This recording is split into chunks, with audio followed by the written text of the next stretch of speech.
Ah, c'est voisine. C'est voisine. La question est très pertinente. Voilà. Je suis même confuse. Dans certaines églises, on voit la tête. Les femmes voient la tête. D'autres églises, on ne voit pas la tête. Je ne comprends pas, je suis perdu. Je veux qu'on m'explique, on me clarifie cela.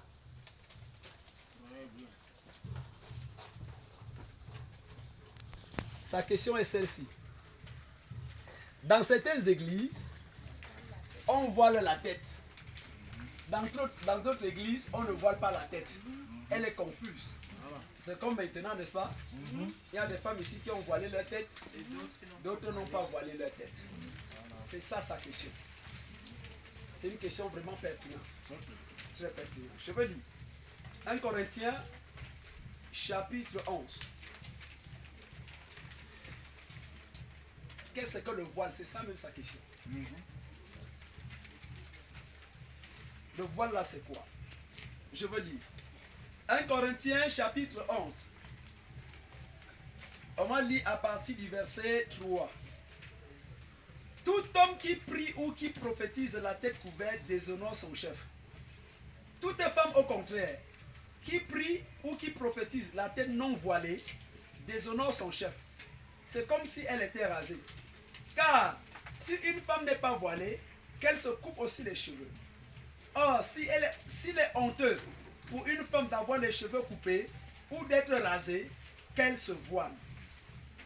L'homme ne doit pas se couvrir la tête, puisqu'il est l'image et la gloire de Dieu, tandis que la femme est la gloire de l'homme. En effet, l'homme n'a pas été tiré de la femme, mais la femme a été tirée de l'homme. Et l'homme n'a pas été créé à cause de la femme, mais la femme à cause de l'homme.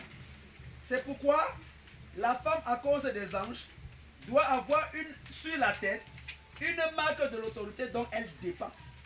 Toutefois, dans le Seigneur, la femme n'est pas sans l'homme, ni l'homme sans la femme. Car, de même que la femme a été tirée de l'homme, de même l'homme existe par la femme, et tout vient de Dieu. Verset 13. Jugez en vous-même. Est-il convenable qu'une femme prie Dieu sans être voilée? La nature elle-même ne vous enseigne-t-elle pas que c'est une honte pour l'homme de porter des longs cheveux, mais que c'est une gloire pour la femme d'en porter, parce que la chevelure lui a été donnée comme voile. Si quelqu'un se plaît à contester, nous n'avons pas cette habitude, non plus les églises de Dieu. Amen. Qu'est-ce que le voile d'abord? Parce qu'aujourd'hui, il y a cette confusion. D'autres voilent, n'est-ce pas, la tête. Avec quoi? Avec le foulard. Et ils se disent qu'ils ont voilé la tête. Avec le chapeau. Parce qu'ils disent qu'ils ont voilé la tête.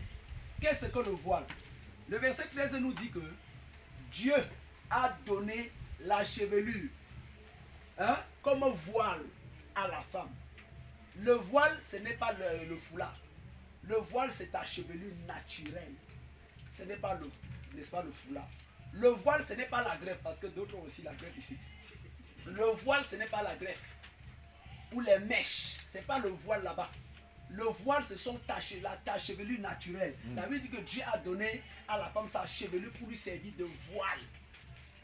Donc si une femme prend le foulard et met sur sa tête, c'est disant qu'elle a voilé sa tête, elle n'a pas voilé, elle se trompe. C'est pas ça le voile. Le voile, c'est la chevelure naturelle. Voilà pourquoi c'est une honte pour la femme de couper ses cheveux. C'est une honte. La femme ne doit pas couper ses cheveux. Parce que Dieu a donné la chevelure pour lui servir de voile. Mais l'homme doit plutôt couper ses cheveux parce que c'est une honte pour l'homme d'avoir des longs cheveux. Tout ce que vous voyez, on dit les Yorobos, les Yor. Vous les voyez, ils portent les longs cheveux, ils se vantent là. C'est le dérèglement. C'est une honte. Et la plupart de ceux qui font ça sont des pédés. Ce sont les gens que tu vois, c'est l'homme, mais c'est la femme. Ils portent les boucles et autres choses. Donc, ma soeur, le voile, ton voile que Dieu t'a donné, c'est ta chevelure. Laisse ta chevelure pousser, même si ça touche ici. Ce n'est pas un problème. C'est une gloire pour toi. C'est ça qui te rend belle. Ce n'est pas la greffe qui rend d'abord belle. C'est la chevelure naturelle que tu as. C'est ça que Dieu t'a donné comme voile. C'est ce que la Bible dit. Amen. Amen.